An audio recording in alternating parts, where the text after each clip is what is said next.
Bismillahirrahmanirrahim. Innal hamdalillah nahmaduhu wa nasta'inuhu wa nastaghfiruh wa na'udzu billahi min shururi anfusina wa min sayyiati a'malina. Man yahdihillahu fala mudilla lahu wa man yudlilhu fala hadiyalah. Wa asyhadu an la ilaha illallah wahdahu la syarika lah wa asyhadu anna Muhammadan 'abduhu wa rasuluh. Amma ba'd. Rabbi shrah li sadri wa yassir li amri wahlul 'uqdatam min lisani yafqahu qawli. Rabbi zidni ilma warzuqni fahma. Allahumma inna nas'aluka ilman nafi'a wa rizqan tayyiba wa amalan mutaqabbala. Assalamualaikum warahmatullahi wabarakatuh. Okay, apa khabar? Semua pagi ini sihat? Alhamdulillah. Kak Som panas ke? Oh, cik panas ya cik? Buka nombor 1 boleh? Tak apa buka nombor 1 ya? Minta maaf lah. Saya tipis. Oh nak ambil ni? Tak boleh lah. Kalau ambil Kak Som punya lemak, jadi lain. Tak cantik. Nanti je lain. Gurau je lah Okey. Baik, Alhamdulillah hari ini kita bertemu sekali lagi untuk menyambung perbincangan kitab kita pada pagi ini. Dan kita akan masuk pada perbincangan hadis kita yang keberapa? Yang ketiga. Okey, iaitu bab kita yang ketiga di muka surat yang ke-17. Jadi pada pagi ini kita akan membincangkan tentang keutamaan wuduk. Ya, keutamaan wuduk maksudnya kelebihan mereka yang berwuduk. Jadi di sini ada sebuah hadis yang diceritakan oleh Nu'aim Al-Mujmir. Kita baca satu-satu dulu Sempat tak ni? Banyak. Baik, bismillahirrahmanirrahim. Keutamaan wuduk dan orang-orang yang bercahaya pada wajah, tangan dan kaki kerana bekas-bekas wuduk. Babu fadlil wudu'i wal ghurrul muhajjaluna min atharil wudu'i. Qala al-Imam al-Bukhari rahimahullah, haddathana Yahya bin Bukair qala haddathana al-Layth an Khalid an Sa'id bin Abi Hilal an Nu'aym al-Mujmiri qala رقيت مع أبي هريرة على ظهر المسجد فتوضأ فقال إني سمعت النبي صلى الله عليه وسلم يقول إن أمتي يدعون يوم القيامة غرا محجلين من آثار الوضوء فمن استطاع منكم أن يطيل غرته فليفعل. Maksudnya, Yahya ibn Bukair meriwayatkan kepada kami, dia berkata, Al-Layth meriwayatkan kepada kami dari Khalid, dari Sa'id bin Abi Hilal, dari Nu'aim Al-Mujmir, dia berkata, aku naik ke atap masjid bersama Abu Hurairah, lalu dia berwuduk dan berkata, aku mendengar Nabi SAW bersabda, sesungguhnya umatku akan dipanggil pada hari kiamat nanti dalam keadaan bercahaya pada wajah, tangan dan kaki kerana bekas-bekas air wuduk. Siapa saja dari kamu yang boleh memperluaskan cahayanya, maka lakukanlah. Okey, jadi hadisnya berbunyi sedemikian ya. Inna ummati yuda'auna yawmal qiyamah ghurran muhajjalina min atharil wudu'i. Faman istata'a minkum ayyutila ghurratahu falyaf'al. Sesungguhnya umatku akan dipanggil pada hari kiamat nanti dalam keadaan bercahaya pada wajah, tangan dan kaki kerana bekas-bekas air wuduknya. Siapa saja dari kamu yang boleh memperluaskan cahayanya, maka lakukanlah. Kita lihat terus kepada syarah judul bab kita ya pada pagi ini, iaitu Babu Fadlil Wudu'i. wal ghurrul muhajjaluna. Maksudnya, bab keutamaan wuduk dan orang-orang yang bercahaya kerana bekas wuduk. Demikian yang tercantum dalam majoriti riwayat. Jadi kebanyakan riwayat menyebutkan bahawa topik ini ialah menceritakan tentang kelebihan seseorang bila dia berwuduk, iaitu melalui bekas wuduknya itu kan akan menjadikan dirinya orang yang bercahaya di hari kiamat. Baik, di sini kita ada lafaz wal ghurrul muhajjalun.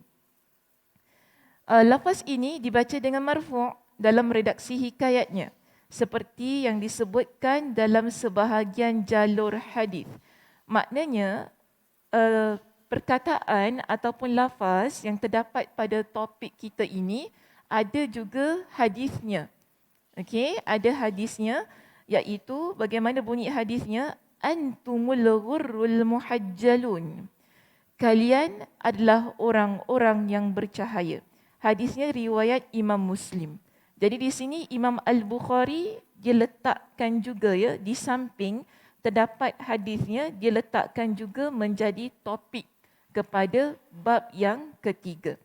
Baik, saya tak nak baca yang perenggan di bawah itu, kita terus pergi kepada syarah hadisnya. Di sini kita ada perkataan an Khalidin. Dari Khalid, siapa Khalid di situ? Di sini dijelaskan kepada kita, dia ialah Ibnu Yazid Al-Iskandarani, seorang ahli fiqh yang terpercaya, dan riwayatnya dari Sa'id bin Abi Hilal, termasuk riwayat Aqran. Dan kita juga di sini ada seorang perawi bernama Nu'aim Al-Mujmir. Di situ berlaku khilaf tentang siapakah Nu'aim Al-Mujmir. Kalau dilihat pada penerangan yang diberikan oleh Imam Ibn Hajar Al-Asqalani dalam kitabnya ini diterangkan siapa Nu'aim Ibn Al-Mujmir. Dia kata dia adalah Ibnu Abdillah Al-Madani, anak kepada Abdullah Al-Madani. Itu maksudnya. Okey? Anak kepada Abdullah Al-Madani.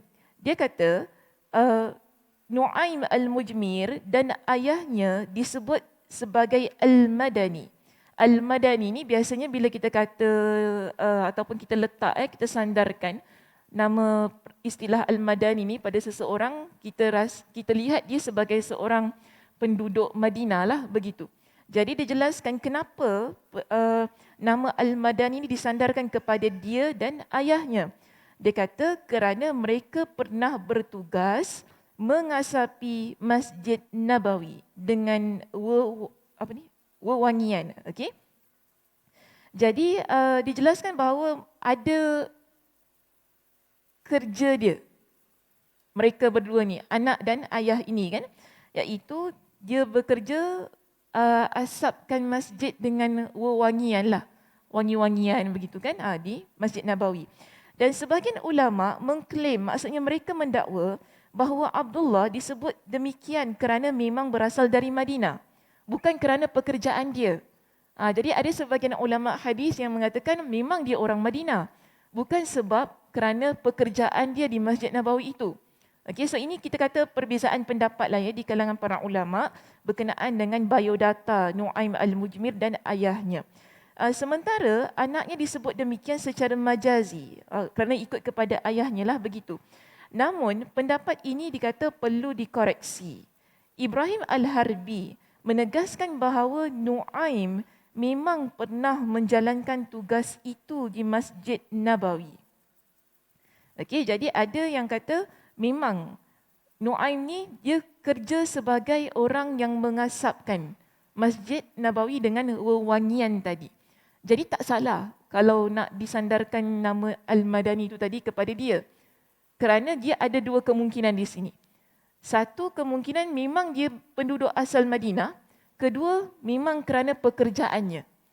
Jadi antara dua itulah ya. Baik, seterusnya kita lihat kepada perkataan yang berikutnya. Di situ kita ada perkataan apa? Raqitu. Raqitu maksudnya ialah aku naik. Dia naik ke mana tadi? Tadi dia naik ke mana? Atap. Atap masjid. Kita naik atap masjid. Bumbung. Jangan. Boleh naik ke bumbung masjid? Yusof ni. Kita boleh naik atas kan? Pekerja boleh lah. Oh, pekerja boleh. Kita tak boleh lah ya. Okey. Tapi boleh naik ya? Boleh. Okey, baik. Terus kita lihat di sini ya. Perkataan raqi itu, aku naik, dibaca dengan memfathahkan huruf ra dan mengkasrahkan huruf qaf. Jadi raqitu, maksudnya begitu. Artinya aku naik. Samalah juga maknanya. Aku naik di situ. Kita ada juga perkataan fatawadda'a. Fatawadda'a maksudnya maka berwuduk. Jadi tadi kisahnya di sini Nuaim Al-Mujmir yang tugasnya dia mengasapkan masjid kan. Jadi di situ ada Abu Hurairah. Dia ikut Abu Hurairah naik atas Masjid Nabawi. Pada masa itulah. Jadi dia nampak Abu Hurairah dia berwuduk di atas tu. Kemudian Abu Hurairah setelah dia berwuduk itu, kalau dilihat pada riwayat Imam Muslim ditunjukkan kepada kita lah ataupun dijelaskan kepada kita bagaimana Abu Hurairah berwuduk ya di atas masjid tu. Jadi setelah dia berwuduk ni, dia pun cakap tentang keutamaan orang yang berwuduk. Ya, sebab itu dijelaskan kepada kita bila Abu Hurairah berwuduk kan di situ fatawadda'a maka berwuduk, demikian yang diriwayatkan oleh majoriti perawi. Di dalam riwayat Al-Kushmihani tertulis yauman sebagai ganti fatawadda'a. Jadi Al-Kushmihani ketika dia meriwayatkan hadis ini, dia tak letak perkataan fatawadda'a. Dia tulis yauman dalam riwayat dia. Jadi di sini apa kata Imam Ibn Hajar? Dia kata itu adalah kesalahan daripada sudut penulisan. Sebab majoriti perawi ketika meriwayatkan hadis ini, mereka menggunakan perkataan fatawadda'ah. Tidak ada yang menggunakan perkataan yauman. Ya, baik, seterusnya. Al-Ismaili dan perawi yang lain meriwayatkan dari jalur yang dikeluarkan oleh Al-Bukhari dengan lafaz tawadda'a. Huruf fa tak ada. Okey, kalau dalam kitab kita fatawadda'a. Tapi ada juga yang meriwayatkan dengan perkataan tawadda'a sahaja. Seterusnya, demikian ya, Al-Ismaili menambahkan. Jadi kita ada di situ dalam riwayat Al-Ismaili penambahan lafaz yang menjelaskan bagaimana Abu Hurairah dia berwuduk pada masa itu. Jadi di sini dijelaskan kepada kita faghasala wajhahu wa yadayhi farafa'a fi adudaihi. Beliau membasuh wajah, kedua tangan hingga ke kedua lengannya. Dari mana sampai mana tu? Mula-mula basuh wajah kan? Okey, sekarang dia kata kedua tangan sampai ke mana? Lengan. Lengan mana? Okey, good. Lengan sini. Semua tunjuk maknanya tak ada hilaf. Ada sini. Okey, semua sini. Okey, baik. Seterusnya, wa ghasala rijlaihi farafa'a fi saqaihi.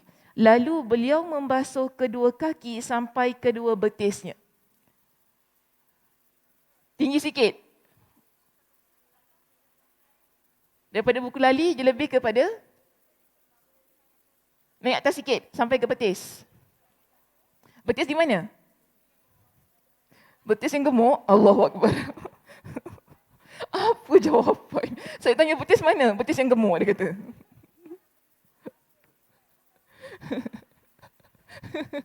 Yang atas sikit. Comel jawapannya. Okeylah, apa-apa pun yang tahu dah. Okey, lalu beliau membasuh kedua kaki sampai ke kedua betisnya. Baik, demikian pula dalam riwayat Imam Muslim. Okey, Imam Muslim juga meriwayatkan dengan hal yang sedemikianlah, ditunjukkan bahawa bagaimana cara Abu Hurairah berwuduk ya pada masa itu. Kemudian mana ni? Dari jalur Amr bin Al-Harith dari Sa'id bin Abi Hilal dengan lafaz yang semakna. Dan dari jalur Umarah bin Ghaziyah dari Nuaim.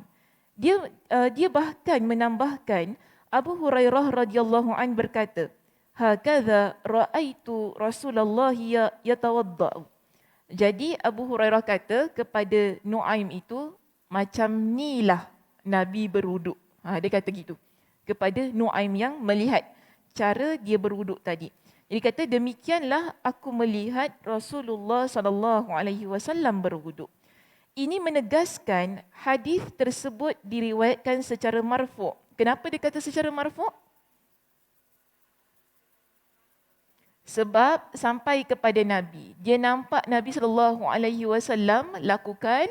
Jadi di situ dia pun kata, inilah sebagaimana yang Nabi SAW laksanakan. Jadi para perawi ataupun lebih mudah kata para ulama menyatakan bahawa hadis ini sampai kepada Nabi kerana Nabi yang lakukan, itulah juga yang disebut oleh Abu Hurairah. Jadi dia kata, dan juga bantahan terhadap orang yang mengklaim, yang mendakwa bahawa hal itu merupakan pendapat pribadi Abu Hurairah. Jadi ada orang kata, apa yang Abu Hurairah buat ini dan apa yang Abu Hurairah sampaikan dalam hadis ini, itu adalah pendapat dia. Bukan daripada Nabi. Ada juga dakwaan yang mengatakan sedemikian. Jadi di sini, bila kita dapati dalam riwayat-riwayat yang lain menunjukkan bahawa hadis ini memang marfu' sampai kepada Nabi. Jadi jelas itu bukan pendapat Abu Hurairah. Sebab dia memang sendiri nampak apa yang dilakukan oleh Nabi SAW. Baik, seterusnya kita lihat di situ. Justru ini adalah riwayat Abu Hurairah sekaligus merupakan pendapat beliau juga. Kemudian dikatakan bahawa perkataan ummati, baik, kita ada di sini perkataan ummati, maknanya ini dah masuk pada hadisnya ya. Tadi hadisnya berbunyi apa? Inna ummati. Baik, ummati maksudnya ialah umatku, iaitu ummatul ijabah. Mereka adalah kaum muslimin. Kadang-kadang pula digunakan dengan kata ummatu Muhammad. Kadang-kadang ada riwayat yang guna perkataan umat Muhammad, yang maksudnya adalah umat dakwah. Namun bukan makna kedua ini yang dimaksud di sini. Bukan maksud umat dakwah. Okey, apa beza antara umat ijabah dan umat dakwah? Sekarang ni ada dua pendapat. Okey. Satu kata, maksud ummati dalam ungkapan kata Nabi SAW di sini dimaksudkan dengan ummatul ijabah.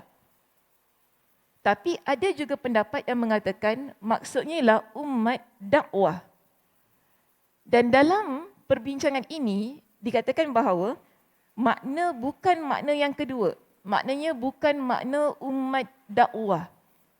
Yang dikehendaki dalam maksud hadis Nabi SAW di sini ialah umat ijabah. Persoalan saya, apakah perbezaan antara kedua-duanya? Umat dakwah dan umat ijabah. Ada siapa yang tahu? Pernah dengar? Tak pernah dengar. Ada sesiapa yang pernah dengar? Masyita pernah dengar Masyita? Tak pernah dengar juga. Tak pernah dengar juga. Yang duduk di belakang ada pernah dengar? Tak pernah juga. Oh, first time dengar ya? Oh, alamak, ini berat sikit kalau first time dengar ni. Cerita panjang pula ya. Okey, kita ringkaskan perbincangan kita. Umat Nabi SAW, secara umumnya kita kata, bila Nabi SAW diutuskan menjadi Nabi dan Rasul, bermula pada zamannya hingga ke hari ini, semua kita adalah umat Nabi SAW. Tidak kira sama ada dia Muslim ataupun non-Muslim. Okey? Semua, secara umum. Manusia secara umum. Semuanya adalah umat Nabi SAW. Kerana kita adalah hidup pada zaman yang mana diutuskan Nabi SAW. Begitu. Kalau yang hidup pada zaman Nabi Ibrahim, kita panggil dia umat Nabi Ibrahim lah. Okey? Kalau Nabi Isa, umat Nabi Isa. Baik, sebab tu nanti di hari kiamat kita akan dikumpulkan bersama dengan para nabi kita. Begitu. Jadi Nabi Musa dia ada followers, dia pengikutlah umat dia. Kan? Nabi SAW, kitalah sebagai umat baginda sallallahu alaihi wasallam. Tetapi dalam keumuman kita semua ni, tadi kan yang saya kata, yang Islam, yang tak Islam semua, ya, menurut kepada kefahaman agama kita, kita semua adalah umat Nabi sallallahu alaihi wasallam. Tetapi dalam keumuman itu dibahagikan kepada dua. Ummatul ijabah, ummatul da'wah. Ummatul ijabah di sini maksudnya lah kita yang sudah sedia menerima apa yang Nabi bawa. Ya, yang sudah sedia menerima apa yang Nabi bawa. Maksudnya kita beriman kepada Allah, beriman kepada Rasulullah, beriman kepada semua yang dibawa dalam dakwah Nabi SAW dan kita praktikkan apa yang ada dalam agama kita. Dan sampai ke akhir zaman nanti, kita akan ikut Nabi SAW. Ini dipanggil sebagai ummatul ijabah. Tetapi kalau ummatul dakwah, umat dakwah ni maknanya dia tak terima lagi. Yang masih lagi ada yang kita perlu dakwah untuk dia terima agama Islam. Begitu keadaannya. Okey, dapat beza ya? Ummatul dakwah yang mana belum lagi terima dakwah Nabi, okey, belum lagi terima dakwah Nabi, belum lagi menerima Islam dan mereka terus memerlukan kepada usaha dakwah untuk didakwahkan. Begitu. Tapi kalau ummatul ijabah yang nak dimaksudkan dalam hadis ini kan, sebab tadi dia kata yang kita nak ialah perkataan ummatul ijabah tadi. Kenapa kita mengambil pendapat yang pertama, iaitu ummatul ijabah? Sebab dia sudah sedia menerima. Okey, kita sudah sedia menerima. Jadi lebih tepatnya kita semua di sini dipanggil sebagai ummatul ijabah. Yang sudah sedia Islam, menerima agama, kita mempraktikkan agama, beriman kepada Allah, beriman kepada Rasulullah sampailah nanti kita dibangkitkan di hari kiamat. Begitu keadaannya. Jadi kita adalah ummatul ijabah. Namun kita tak nafikan ada ummatul dakwah yang belum lagi menerima, yang mana dia terbuka luas untuk terus-terusan menerima dakwah ya tentang agama Islam. Baik, jadi yang dimaksudkan di sini ialah yang pertama tadi. Mereka yang mendapatkan keutamaan berwuduk itu tadi ialah ummatul ijabah. Jelas ya? Sebab tak mungkinlah ummatul dakwah yang mendapat keutamaan wuduk tadi. Kerana yang berwuduk pastinya ummatul ijabah yang sudah menerima Islam, yang solat, mempraktikkan agama, pasti. Mereka adalah ummatul ijabah yang selayaknya mendapat keutamaan ini. Iaitu mana tadi Nabi kata? Wajahnya bercahaya, tangannya bercahaya, kakinya bercahaya kerana bekas-bekas wuduk tersebut. Jadi kalau ummatul dakwah, boleh ke? Tak kenalah ya, tak kena keadaannya. Sebab tu di sini Imam Ibn Hajar Al-Asqalani kata apa? Bukan makna kedua ini yang dimaksudkan di sini, yang kita nak ambil ialah maksud yang pertama, iaitu ummatul ijabah. Okey, baik, terus. Seterusnya kita ada perkataan yuda'auna. Ya, perkataan yuda'auna di situ maksudnya ialah dipanggil. Dengan mendammahkan huruf awalnya, artinya mereka dipanggil atau nama mereka disebut. Jadi tadi Nabi kata apa? Inna ummati yuda'auna yaumal qiyamah. Itu ada di kalangan umat aku nanti. Kita pun dah jelaskan tadi, ummatul ijabah lah ya, iaitu mereka di kalangan umat Nabi yang sedia beriman kepada Allah, beriman kepada Rasulullah sampai ke akhir zaman nanti. Mereka ini akan dipanggil. Jadi maksudnya mereka dipanggil, mungkin di situ ialah dipanggil nama mereka di hari kiamat nanti.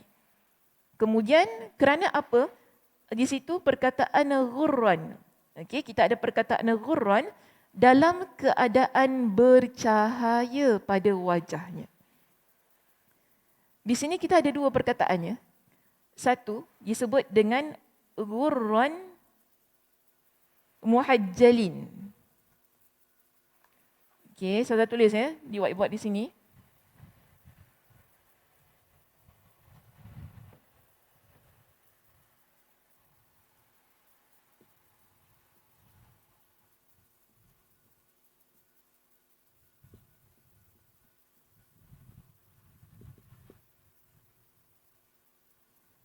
kita ada dua perkataan di dalam hadis. Ghurran muhajjalin. Okay, kita pergi kepada perkataan yang pertama terlebih dahulu.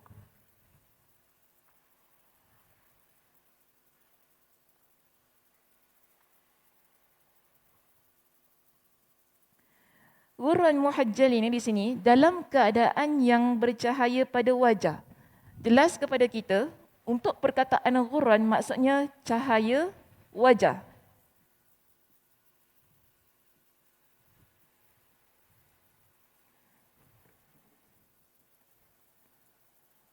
Dengan mendammahkan huruf ghain, huruf ghain tu kan kita baca dengan baris depan. Ghurran. Dan mentasydidkan, ada sabdu pada huruf ra. Kata ini adalah bentuk jamak dari kata agharra dan artinya yang memiliki bercak putih pada wajah. Maksudnya ada kesan. Orang ini disebut sebagai mereka yang memiliki kesan-kesan ataupun bekas-bekas putih pada wajah. Jadi kebiasaannya perkataan ghurran ini digunakan untuk kuda. Okay? Makna asal kata ghurratun adalah bercak putih ataupun kesan putih yang terdapat pada kening kuda. Kebiasaannya perkataan itu digunakan untuk kuda. Dalam perkembangannya, jadi maknanya untuk penggunaan lain lah kita kata begini. Perkataan ghurran digunakan untuk mengungkapkan kecantikan. Jadi kalau ada orang yang wajah dia putih, kan, kita tengok gebunya Ustazah Sakinah tu muka dia muka dia putihnya, Allah Akbar, tengok pandang tak jemu, orang kata cahaya gitu kan. Jadi orang biasa guna, kalau orang Arab ni mereka guna perkataan ghurran untuk menunjukkan ada kecantikan, kemuliaan pada wajah itu. Yang mana dikatakan mengungkapkan kecantikan dan juga bukan hanya kecantikan tapi kemasyhuran. Kan di situ kepopularan dan sebutan yang baik. Jadi ada 3 ciri di sini untuk perkataan ghurran. 1, cantik. 2 adalah masyhur. 3 ialah kita sebut tadi satu sebutan yang baiklah untuk menyifatkan untuk kita describe seseorang. Okey, jadi ada 3 ciri untuk perkataan ghurran di situ. Yang dikatakan sedangkan yang dimaksud dalam hadis ini adalah cahaya yang memancar pada wajah-wajah umat Muhammad sallallahu alaihi wasallam. Jadi dengan ciri-ciri yang ada pada perkataan ghurran itu tadi, yang dijelaskan dalam kitab kita, tapi bila kita baca hadis ini, bila Nabi kata, "Inna ummati yud'auna yaumal qiyamah ghurran." Ia adalah sesuatu yang khusus pada umat Nabi sallallahu alaihi wasallam yang mana nanti di hari kiamat wajah mereka bercahaya.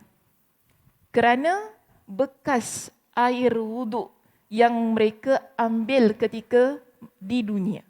Ya, baik. Seterusnya, adapun kata ghurran dengan dibaca mansub, iaitu belakang tu kan dia baca dengan mansub. Okey. Baris atas, ghurran. Berfungsi sebagai maf'ul dari kata yuda'auna. Kita apalah itu dalam ilmu nahwu lah, nanti nak jelaskan panjang pula. Atau boleh juga sebagai hal. Hal itu maksudnya kita nak terangkan keadaan seseorang. Ya, yang bererti bahawasanya pada saat dipanggil di hadapan orang-orang yang menyaksikan, mereka dipanggil dengan sifat tersebut. Dan mereka memang dalam keadaan seperti itu. Jadi kita ada 2 lah yang boleh kita faham menerusi perkataan ghurran di sini. Satu ialah bila umat Nabi SAW nanti dibangkitkan di hari kiamat, umat Nabi SAW kebiasaannya mereka ini adalah umat yang wajahnya bercahaya. 1.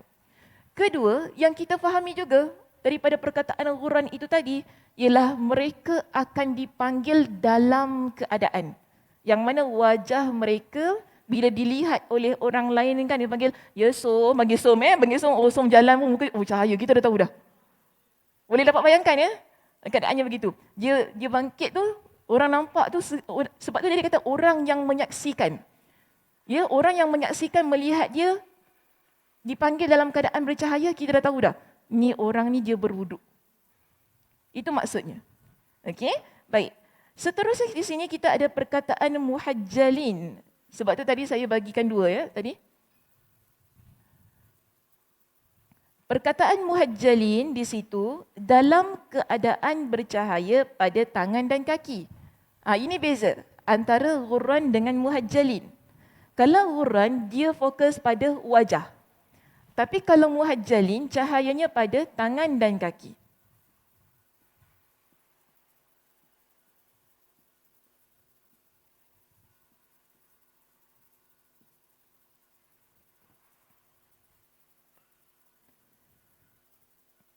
Yang mana dijelaskan kepada kita di situ dibaca dengan huruf ha dan huruf jim. Kata ini diambil dari kata tahjil, iaitu bercak kesan putih pada 3 dari 4 kaki kuda. Masih lagi ya, perkataan-perkataan ini kebiasaannya asalnya digunakan untuk kuda. Jadi asal katanya adalah al-hijl dengan mengkasrahkan huruf ha. Jadi huruf ha itu dibaca dengan baris bawah, asal perkataan ini ya. Dan artinya al-khalkhal, iaitu gelang kaki. Sedangkan yang dimaksud dalam hadis ini adalah cahaya. Tapi itu hanya kita bincang tentang asal usul perkataan muhajjalin lah ya. Namun yang penting ialah kita nak kata perkataan muhajjalin ini dia fokus pada cahaya tangan dan kaki untuk membezakan dengan perkataan ghurran. Kalau perkataan ghurran dia hanya fokus pada cahaya di wajah seseorang. Baik, di sini ya kita ada pendapat daripada Al-Halimi yang diberikan di situ, yang mana dia menjadikan hadis dalam bab ini sebagai dalil bahawa di antara karakteristik umat Islam adalah berwuduk. Jadi dia kata ciri-ciri umat Islam adalah berwuduk. Ini umum. Pendapat yang dikemukakan oleh Al-Halimi di sini disebut secara umum, yang mana dia kata ciri-ciri umat Islam secara keseluruhannya adalah berwuduk. Jadi kan dia kata namun pendapatnya tersebut perlu dikoreksi. Tapi di sini Imam Ibn Hajar kata pendapat itu kita perlu perbaiki lagi lah ya pendapat dia. Kerana selain karakteristik ini juga dimiliki oleh umat lain. Maksudnya umat selain umat Nabi SAW. Sebab begini, bila Al-Halimi dia kata karakteristik umat Islam, dia maksudkan pada umat Nabi SAW. Tetapi Imam Ibn Hajar kata begini, umat selain umat Nabi SAW juga mereka berwuduk. Mereka berwuduk. Jadi tak tepat kalau kita nak kata dia hanya milik umat Nabi SAW untuk menunjukkan ciri-ciri dia. Okey. Jadi dijelaskan kepada kita di sini, Al-Bukhari pun meriwayatkan sebuah hadis sahih tentang kisah Sarah dalam menghadapi seorang raja yang akhirnya menghadiahkan Hajar. Ingat kisahnya? Apa kisahnya?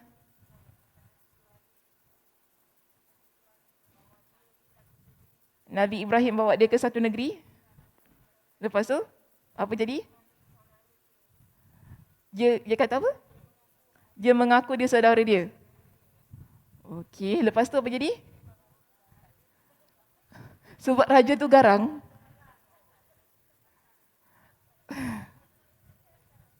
Sebab raja tu gatal. Ada pula perkataan gatal kat sini.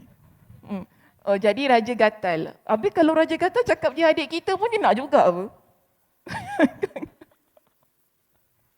Betul tak? Orang kalau dah gatal ni dia tak kisah. Okeylah, ini dah cerita lain pula. Tapi betul saya kata, orang kalau dia kalau dah dikuasai oleh nafsu dia tak kisah siapa. Betul tak? Tak kisah siapa. Sebab tu beza. Haiwan dengan manusia ni beza. Okay. Kalau manusia ni kalau dia dikuasai oleh nafsu, dia tak kisah anak ke apa ke kan, dia kacau juga. Tapi kita lihat di sini, kenapa saya cakap pasal benda ni? Jauh pula pergi. Oh, okey, pasal Hajar dengan Sarah. Okey, baik. Al-Bukhari pun meriwayatkan sebuah hadis sahih tentang kisah Sarah dan dalam menghadapi seorang raja yang akhirnya menghadiahkan Hajar. Di situ disebutkan tatkala raja itu berhasrat mendekati Sarah, Sarah segera berwuduk dan solat. Jadi ada riwayat yang menceritakan sedemikian. Jadi Sarah ni ketika dihantar bertemu dengan raja tu kan. Sebab raja ni dia memang betul lah tadi cakapnya, tak boleh lah orang kata pantang nampak perempuan yang jambu kan. Nampak perempuan yang lawa sikit je dia nak, begitulah. Jadi ketika Nabi Ibrahim dan Sarah dia masuk, para ulama tafsir, para ulama hadis menyebutkan bahawa tempat ini namanya Mesir.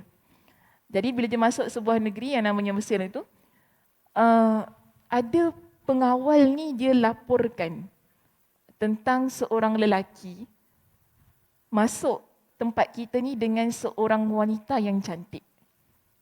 Jadi raja ni kan, raja ni disebut sebagai raja yang zalim di antara yang paling zalim.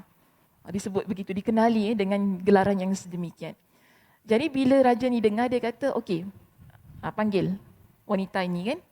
Dia utuskan pengawal untuk bertemu dengan Nabi Ibrahim untuk bawa Sarah tu tadi pergi supaya ambil Sarah ni pergi, datanglah bawa kepada dia.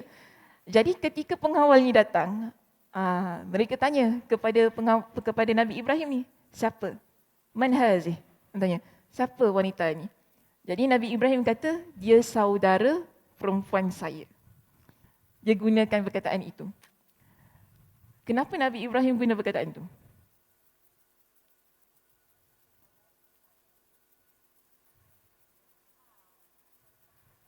Jadi raja tu tak kacau.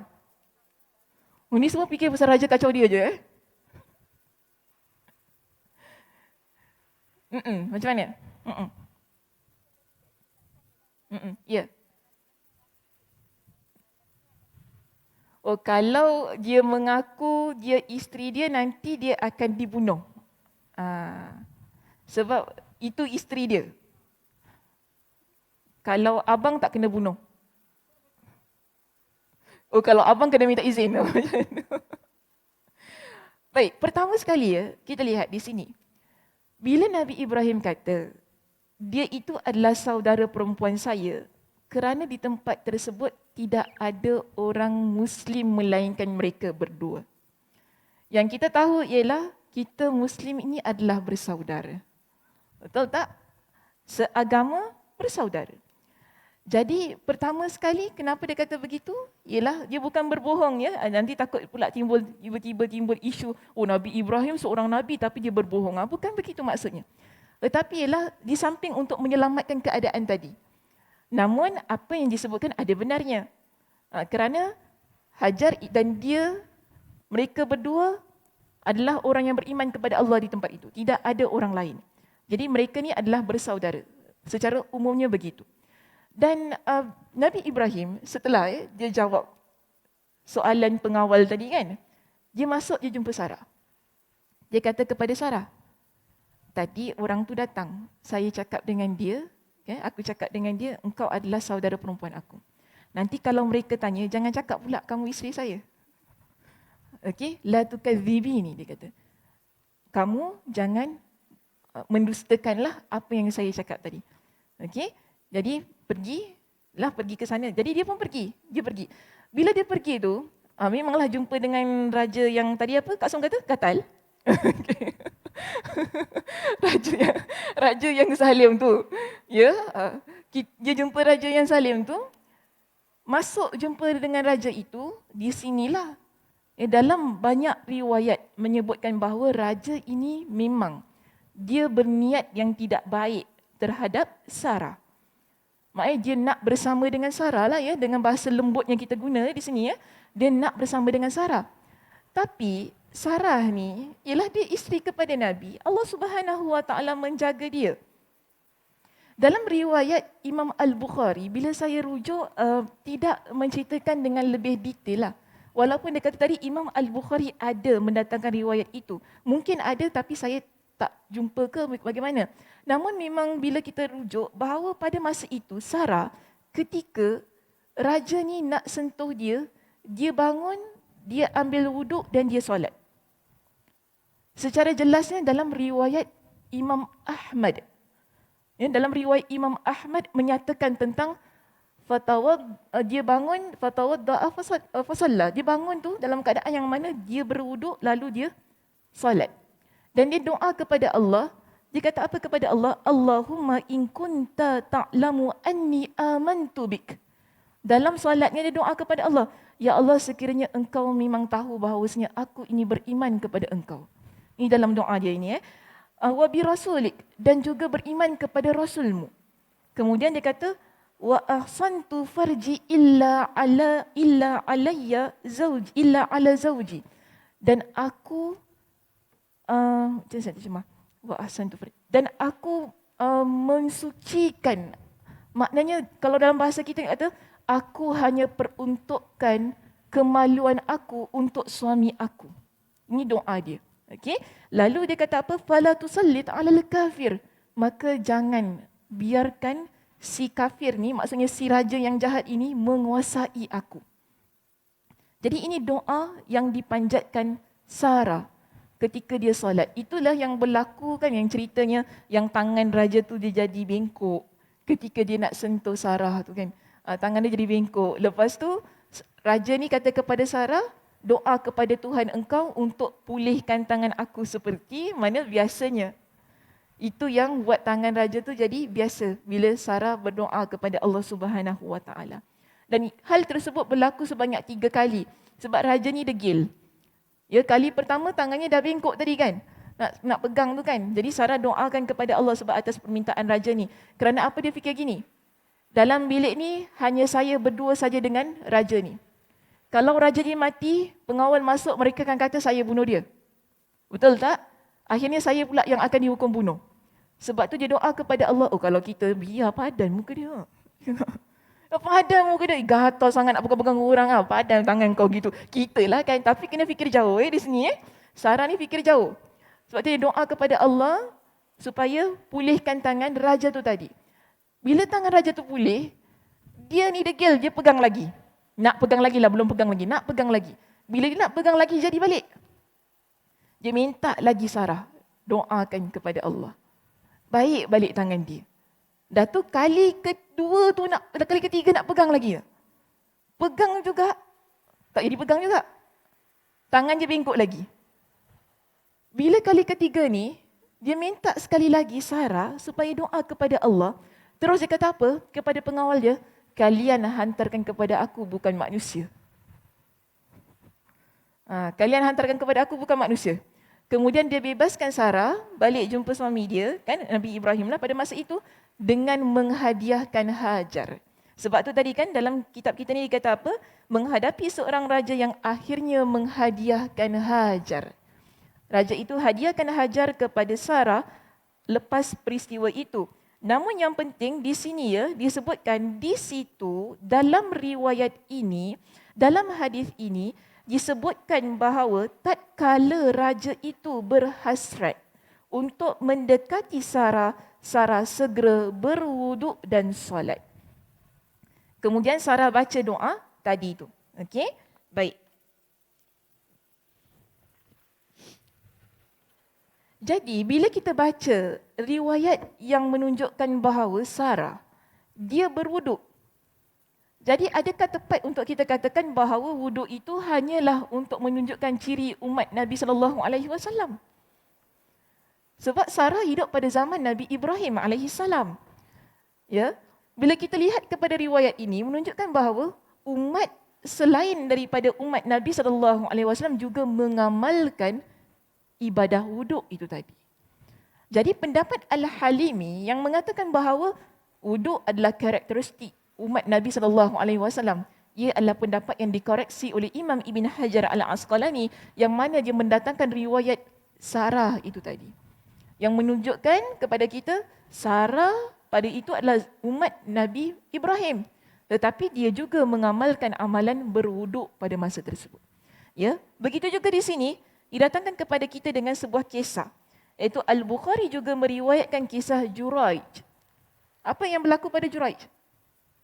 Juraij Ar-Rahib. Dia kena fitnah. Fitnah apa? Wanita itu hamil. Kemudian dia kata itu anak Juraij. Asalnya kenapa berlaku begitu? Doa ibu dia. Ibu dia doa apa? Ni cerita duduk. Excited cerita. Orang belakang senyap je. Ceritalah korang. Kita cerita kat belakang pun saya tak dengar. Kesian orang belakang.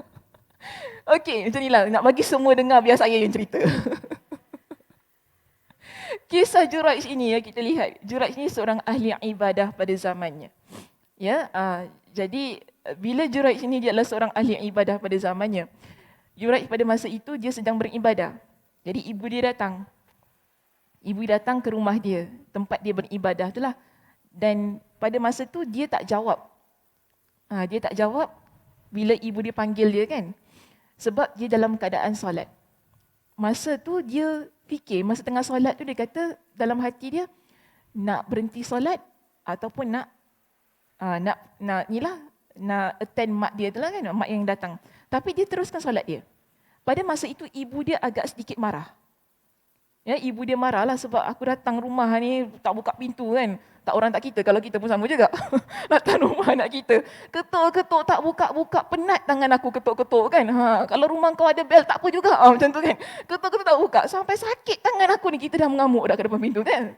Jadi mak dia macam itulah. Namun ibu dia ada terdoa. Kita kata terdoa lah di sini kan. Dia kata, engkau takkan mati kan, sebelum engkau melihat wajah seorang wanita pelacur. Gitu-gitu. Doa mak dia, wanita yang tak baiklah. Kemudian ada satu keadaan ataupun satu ketika di mana memang betul. Ada seorang wanita yang tak berapa baik ni kan, dia datang jumpa dengan Juraij ke rumah ibadahnya itu untuk berzina.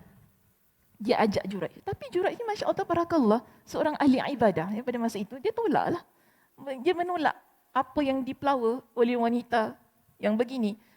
Jadi wanita ni pergi dalam keadaan yang tak puas hati. Dia dendam. Ini permulaan kisahnya. Dia dendam dengan Juraij. Jadi dia jumpa dengan seorang pengembala kambing. Dia buat hal dengan pengembala kambing tu. Dia buat hal dengan pengembala kambing tu sampailah dia mengandung. Bila dia mengandung, dia melahirkan. Orang tanya, ni anak siapa? Dia kata, anak Juraij. Dia kata itu adalah anak Juraij. Jadi apa orang buat? Orang pergi ke tempat ibadah dia. Mereka robohkan rumah dia, mereka pukul dia. Jadi dalam kisah ini, dalam riwayatnya menunjukkan, Juraij pada masa itu, dia berwuduk dan dia solat. Selepas itu, dia tanya bayi itu. Kisah ini ya, dimasukkan dalam riwayat yang menunjukkan dalam sejarah agama kita ada 3 bayi yang boleh bertutur. Pertama, Nabi Isa. Ini Nabi SAW sebutkannya dalam hadisnya. Kedua, kisah Juraij ini. Jadi baby ini, Juraij tanya kepada dia, siapa ayah kamu? Dia kata, Ar-Ra'i. Bayi ini bertutur. Ayah aku adalah pengembala kambing. Jadi orang ramai yang pada masa tu kan, mereka ni dah burukkan Juraij. Mereka dah robohkan istana dia. Mereka dah robohkan tempat ibadah dia. Mereka dah pukul dia tadi kan. Mereka pun minta maaf kepada dia. Lalu mereka kata apa? Tak apa Juraij, kita akan binakan tempat ibadah engkau ni, kita buat daripada emas. Mereka kata gitu. Tapi Juraij kata tak. Buat macam biasa je. Kalau kita terima ke tak Kak Sum? Orang roboh rumah kita. Dah tu dia kata, tak apa, tak apa. So, nanti aku bina rumah kau, aku buat daripada emas permata mutiara. Kak Som kata, nak, Alhamdulillah, terima kasih lah rumah saya. Tak sangka lah ya. Tapi Juraij tidak. Ya, ahli ibadahnya berbeza keadaannya dengan kita kan. Tak, bukan Kak Somnya, kalau saya pun sama juga. Saya minta, Alhamdulillah, terima kasih. Ya, jadi si Juraij ni kata apa? Tak, binakan saja. Daripada tanah, macam biasalah. Rumah macam biasa sahaja. Jadi, daripada kedua kisah tadi, pertama kita ada kisah Sarah. Kedua kita ada kisah siapa tadi? Juraij. Ya, kisah Sarah dan kisah Juraij menunjukkan kepada kita kedua-dua mereka ini bukan umat Nabi SAW. Mereka hidup pada zaman lain. Ya, bukan zaman Nabi SAW. Tetapi adakah mereka berwuduk? Berwuduk. Untuk menunjukkan bahawa berwuduk itu bukan hanya milik umat Nabi SAW. Ciri-cirinya bukan hanya khusus untuk umat Nabi SAW. Jadi datangkan dengan bukti yang sedemikian. Baik, seterusnya dilihat di sini, zahirnya yang menjadi karakteristik umat ini adalah memiliki cahaya pada wajah, tangan dan kaki kerana bekas wuduk. Bukan kerana wuduk itu sendiri. Jadi Imam Ibn Hajar Al-Asqalani dijelaskan kepada kita, secara zahirnya yang menjadi karakteristik kita sebagai umat Nabi SAW bukan wuduk itu, tetapi bekas air wuduk yang dulu kita buat masa kita di dunia. Sekarang kita buat masa kita hidup ini. Itu yang menjadinya. Sebab kalau nak kata tentang wuduk ni, umat-umat lain pun berwuduk. Jadi macam tak sedap lah kalau nak kata, oh ni kita wuduk, kita punya tidak. Tapi sekarang ni, sebagaimana yang terdapat dalam hadis, menunjukkan kepada kita, bekas air wuduk itulah yang menjadi penyebab wajah, tangan, kaki seseorang bercahaya di hari kiamat. Itulah yang menjadi ciri-ciri umat Nabi SAW. Sebab ada juga kan tadi kita bincang, ummatul ijabah wa ummatul da'wah. Ada umat Nabi yang ijabah, ada umat Nabi yang dakwah. Kalau kita nak kata wuduk tu nanti kan semua orang. Sebab kita pun tahu juga ada di kalangan kita yang non-Muslim pun kadang-kadang usaha untuk berwuduk dan sebagainya kan, untuk rasa macam mana. Kan ada juga umat Nabi. Ialah umat Nabi SAW yang non-Muslim, yang mana praktis nak puasa dan sebagainya, betul tak? Tapi adakah nanti di hari kiamat dapat? Tak sama. Praktisnya praktis tapi tak sama. Sedangkan umat Nabi SAW. Sebab tu dia berbeza. So sekarang ni kita bincang nak bezakan. Ya, umat-umat yang terdahulu, umat Nabi sekarang, tapi yang sekarang pun ada bezanya. Namun yang kita nak khususkan dalam konteks perbincangan hadis ini ialah tentang mereka yang dah menerima agama, beriman kepada Allah, beriman kepada Rasulullah, kemudian mereka mempraktikkan wuduk itu tadi. Dalam keadaan keimanan tersebut, hinggalah ke akhir zamannya nanti dibangkitkan daripada kubur mereka kan, itulah yang akan adanya ciri-ciri ini pada diri mereka. Begitu ya maksud hadis ini.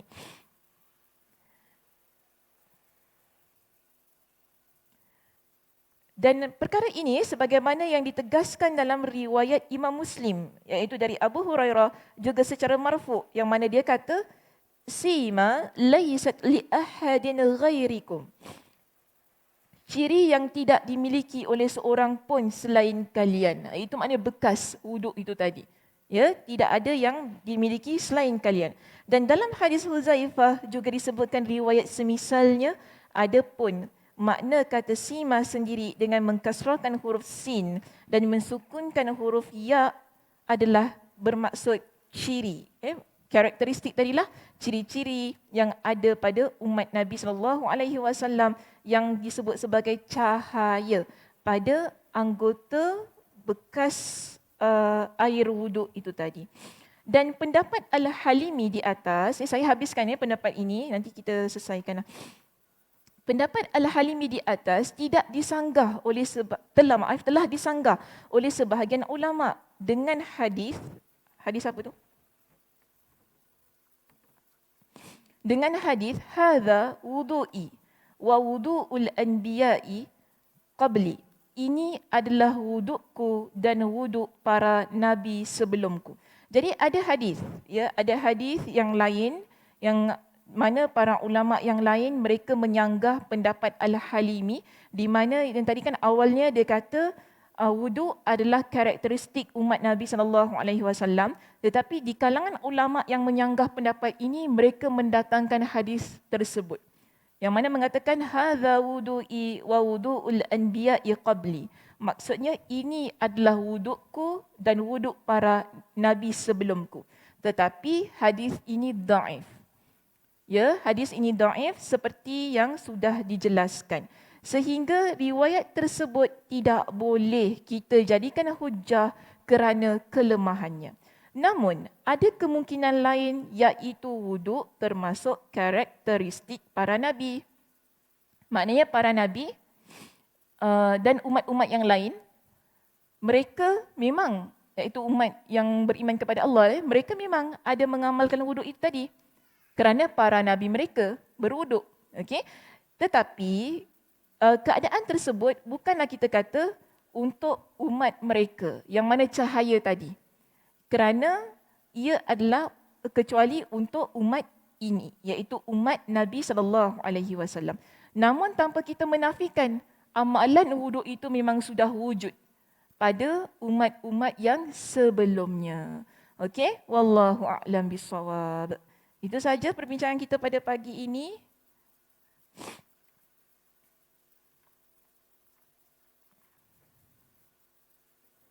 Baik, ada apa-apa soalan?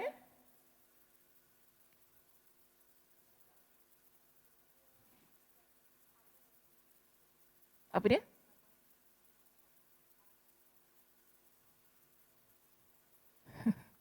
Sorry, tak dengar. Wallahu a'lam. Wallahu a'lam. Adakah caranya sama ke tidak? Wallahu a'lam. Tapi katakan amal wuduk. Yang penting ialah bila kita kata berwuduk ni dia lebih kepada sesuatu keadaan yang membersihkan diri. Okay, yang membersihkan diri daripada kekotoran lah pada diri seseorang. Begitu. Mungkin pada zaman pada umat zaman dahulu pada masa itu mereka hanya membersihkan diri. Wallahu a'lam lah. Saya pun tak pastilah tentang hal tersebut. Okay. Baik, itu sahaja perbincangan kita pada pagi ini. Terima kasih. Mudah-mudahan kita jumpa pada minggu hadapan. Saya tutup dengan tasbih kafarah.